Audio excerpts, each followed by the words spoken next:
There are 196 countries in the world. 25 of them are very rich, defined as having an average wealth per person of over $100,000 a year. They are. But far more countries are quite poor, and some, which we're considering here, are very, very poor. These are the 20 poorest countries in the world, where the per capita wealth is under $1,000 a year, or under $3 a day.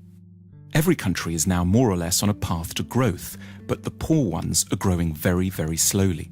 If Zimbabwe continues at its current growth rate, it will qualify as a rich country in 2,722 years. What we want to know in this film is why some countries prosper and others stagnate, so that we can understand what rich countries are doing right and get a better grip on the challenges and hurdles facing poor countries. There are basically three factors that determine whether a country will be rich or poor. The first is institutions. Institutions are beyond important. Broadly speaking, rich countries have good institutions and poor ones have very, very bad ones. The correlation between poverty and corruption is direct. The richest countries in the world are quite simply invariably also the least corrupt ones. And the most corrupt countries are also the poorest. When countries are corrupt, they can't collect enough taxes to get the good institutions they would need to escape the poverty trap. Half of the wealth of the world's poorest 20 countries goes into offshore accounts. Lost revenues in these countries totals between $10 and $20 billion a year. Meanwhile, without an adequate tax base, poor countries can't invest in police, education, health and transport. Now, a more generous way to look at corruption is that it's really a case of clan-based thinking. Say you're hiring someone. In the rich countries, you're meant to do so simply on merit, interviewing lots of candidates, then picking the best one, irrespective of any personal connection. But in poor countries, under the sway of clan-based thinking, that approach would itself be seen as corrupt. It's your duty to disregard the so-called best candidate from an anonymous bunch in order to pick someone from your own team, your uncle, your brother, your second cousin, the guys from the same tribe. As a result, poor countries don't allow themselves access to the intelligence and talent of the whole population. There's a second thing that keeps countries poor: culture. What goes on in people's minds, their outlooks and beliefs. A striking statistic pops up here in relation to religion. If there's one generalization you can make about religion and wealth, it's that the less people believe, the richer they stand a chance of being. 19 of the richest countries in the world have 70% or more of their populations saying that religion is not at all important to them. The exception here is, unsurprisingly, the United States, which manages to combine great religiosity with huge wealth. More on that in a second. And conversely, the poorest nations in the world are also extremely believing ones. Here's how many people think religion and the supernatural is deeply important in the following countries.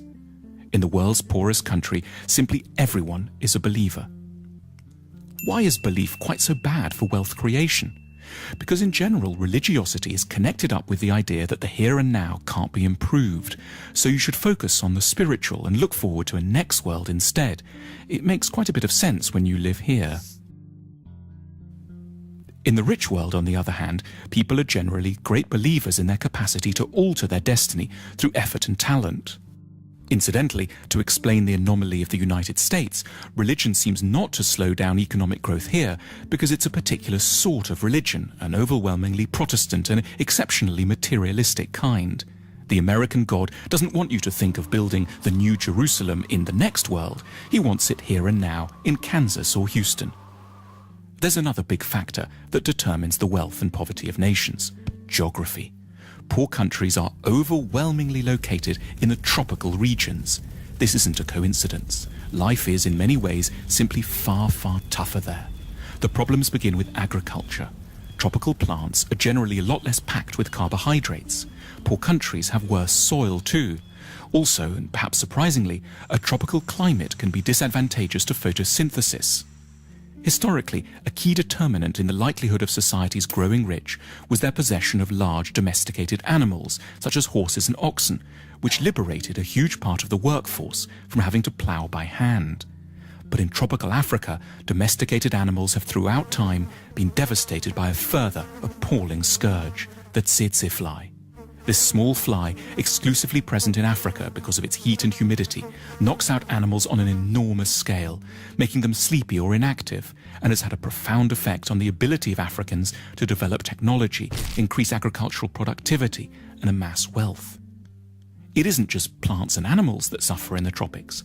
In the middle latitudes, humans are open to a terrifying array of diseases, including 100% of low-income countries are affected by at least 5 tropical diseases simultaneously. The magical temperature, which has helped to make rich countries rich, is 16 degrees centigrade. However superficially unpleasant, that drop below 16 degrees as autumn starts to bite is quite literally a foundation stone of civilization. Geography also encompasses transport, and poor countries are on the whole very badly connected. Landlocked Bolivia and semi-landlocked Paraguay are the poorest nations in South America. Africa has only one major navigable river, the Nile, and hosts 15 landlocked nations, 11 of which have average incomes of $600 a year or less. Not coincidentally, the poorest country in Asia, Afghanistan, is also landlocked. Then there's the matter of natural resources.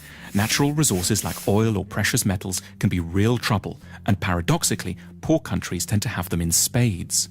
These natural resources are what economists call intensifiers. They will help to make a country with good institutions richer, but one with bad institutions get even poorer, precipitating what's called the resources trap. So the Democratic Republic of the Congo is one of the world's most mineral-rich countries, holding most of the world's coltan, which every mobile phone has a bit of inside. But natural resource wealth helps elites to grab money without requiring the cooperation of the whole society. If the only way to grow wealthy is to assemble high-tech aero engines, for example, you're going to need your whole society to buy into the project. But if you just need to extract a few minerals, you can do so with a small labour force, some guns, and an airstrip long enough to ferry your loot out to market. The wealth from coltan keeps DRC armed rebels in guns and corrupts every level of society. So how should one weigh up the relative importance of all these different factors, institutional, cultural, and geographic, in determining the wealth of nations?